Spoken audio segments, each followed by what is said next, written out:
Okay, we're starting solving equations and formulas, and the difference is with these equations is that they're going to have more than one variable in it. Excuse me.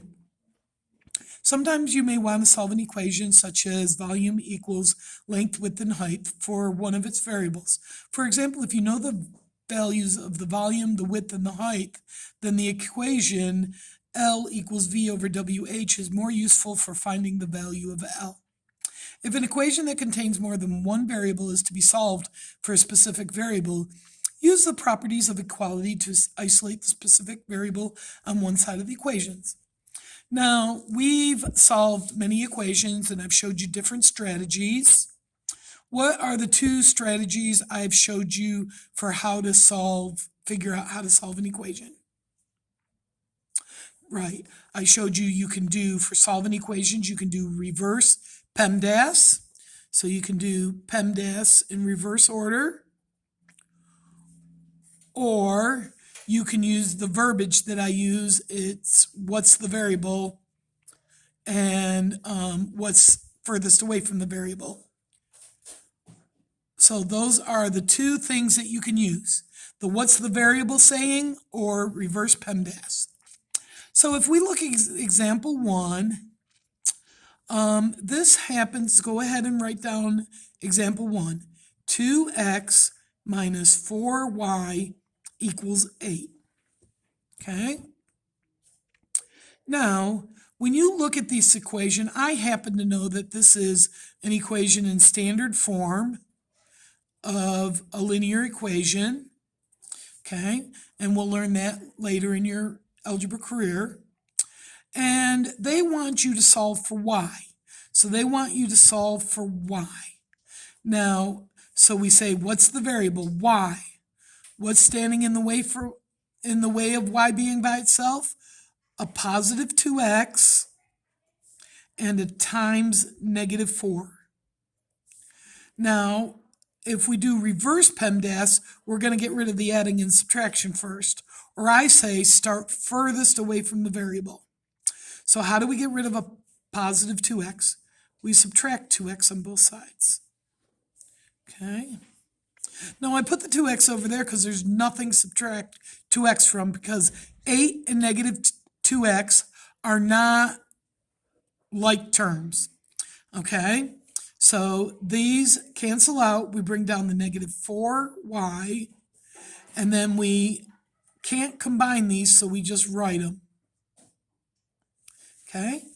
Now, what are we going to do here? How do you get rid of a times negative 4?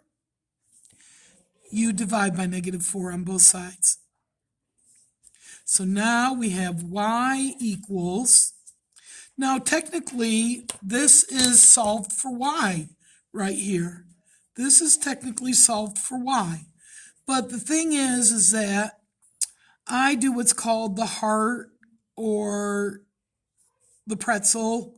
And what it is this is 8 minus 2x divided by negative 4. Now, if we had 8 minus 2x times negative 4, you would know to distribute, right?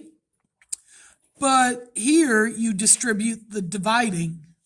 So that's why it's the pretzel, okay? So 8 over negative 4 plus negative 2x over negative 4. And then if we simplify this, 8 over negative 4 is negative 2. And then plus a negative over a negative is positive, and 2 over 4 is 1/2 x. Now, technically, this should be in y-intercept form, so the x term should be first.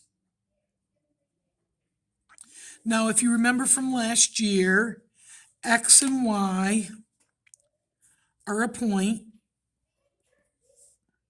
This here is slope, and this here is the y-intercept.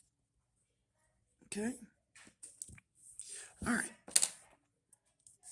Let's look at example 2.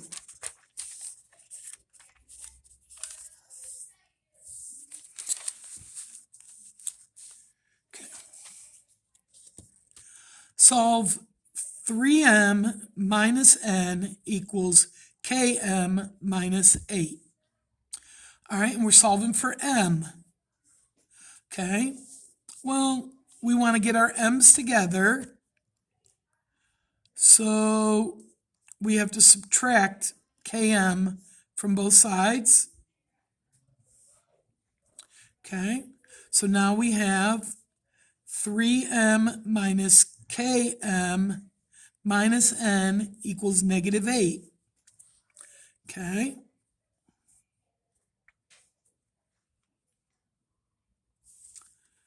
Now, we want to get our m by itself. So we got all the m's over here. So now we want everything else on the other side. So we have to add n to both sides. Okay. So now we have 3m minus km equals -8 plus n. Okay. Now, can we subtract these? No, because you can't subtract k from 3, although they both have m's in them. So how do you think we're going to deal with this? Right here. We're going to factor out the m. Okay? So we take the m out. So 3m divided by m is 3. And -km divided by m is -k. And that equals -8 plus n. So we factored out an m. Okay? Now, you may have always noticed that if we had 3x minus 4x, you would have, no, let's look at something different. If you had 3x minus 3y and we factored out the 3, that's what you're used to doing. Okay? We factored out a common factor. You're used to doing it like this. This, we did the same thing, but instead of factoring out a number, we factored out a variable to isolate it, because that's what we're trying to do, is we want to isolate the m. So now, how do you get rid of a times 3 minus k? You divide both sides by 3 minus k, and you get m equals -8 plus n over 3 minus k. Okay, now this could be written as n minus 8. This can be written as, this here can be written in any order. Okay, and then when you look down here, so here's the problem. And they did the same thing. They factored out an m and then divided by 3 over k. And what they're saying is 3 minus k cannot be 0, so therefore k cannot be 3. And all they mean is you cannot divide by 0, because division by 0 is undefined. Okay? So this is solving for m. So remember this little trick of factoring out the variable. Okay. Let's do a couple now. Okay.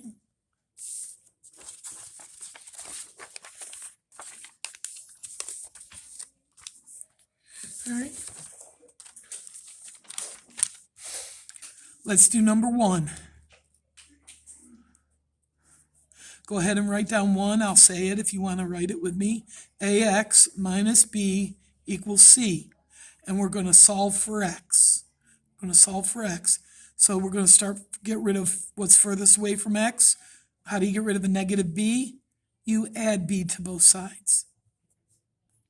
Then you have ax, you put a line under it, and then you have ax equals c plus b. Now we're going to divide by a, and you get x equals c plus b divided by a. Okay? Now, using the same pattern, here is 15x plus 1 equals y. And you're going to solve for x again. So you're going to do the same thing. you're going to subtract this term and then divide by the coefficient. So go ahead. And what did you get for x? Okay, let's do it. -1, -1. 15x equals y minus 1. Divide by 15. And we get x equals y minus 1 divided by 15. Okay. Here we have number 3. And I'll go ahead and write number 3 for you. All right, x plus f plus 2 equals j. And we're solving for x. Now, do these parentheses mean anything? No, because we have all addition, and you can add in any order, okay? And we're solving for x. So we want to subtract the negative, subtract 2 from both sides, and we get x plus f equals j minus 2.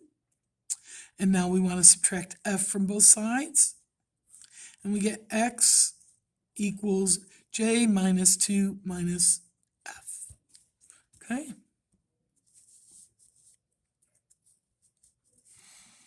Let's try number 4. Okay? x, y plus z equals 9. Now we're going to solve for y. What's the variable y? What's standing in the way? A times x and a plus z. Which one do you get rid of first? The plus z. So subtract z from both sides, and you get xy equals 9 minus z. Now, what are we going to do? Well, we're solving for y, so we're going to divide both sides by x. And we get y equals 9 minus z over x. Okay? Let's do number 7. Okay?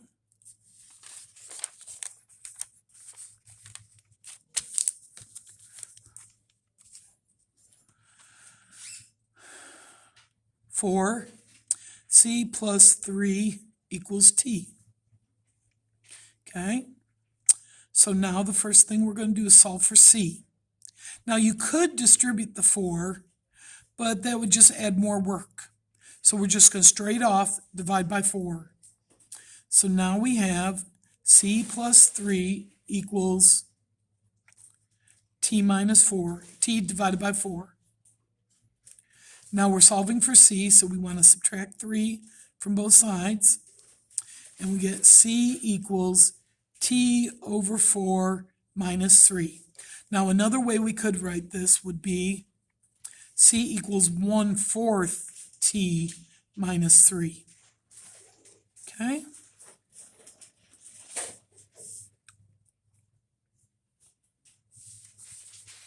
Okay.